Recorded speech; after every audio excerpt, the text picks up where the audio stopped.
For me, the Sitayana is a love story, and it's a love story that continues after marriage. It's a story about a relationship that continues to get tested. And for me, it's also about the agency that one can find and the sense of self that one can discover when they exit a relationship.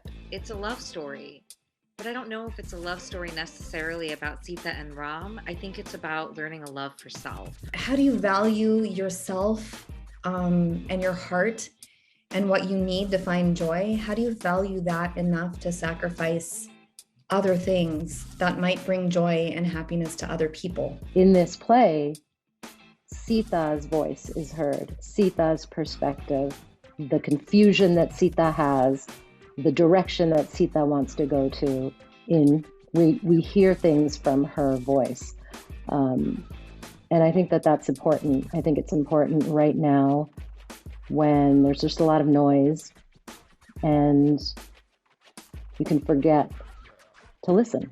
There's so many times where in my practice as a woman of color, as a South Asian theater artist, as the child of immigrants, etc., etc., etc., I feel a certain pressure being the only in a room. In giving voice to the story of Sita, I felt very aware of the times where she was the only or where she was the outsider. In her youth, she has this trust and belief and this excitement about the future, and excitement about people and meeting Ram and what her life is going to be and what it's going to look like.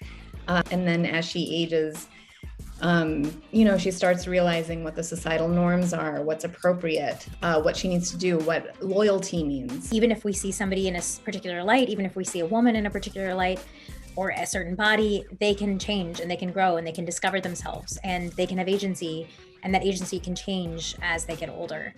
So I think it's exciting to understand that there are multiple perspectives to every story, and this is one that is definitely important too. We see her going through this, and even though she's a goddess, she's still just a girl who wants a happy, loving, trustful relationship with her husband. I'm just really excited about watching all three versions of the show because I'm really invested in this idea about, Sita being every woman being Sita. And I really think everyone can see themselves in Sita. She is the ancestors that came before me. She's the women before me that I never got to know, that I never got to thank.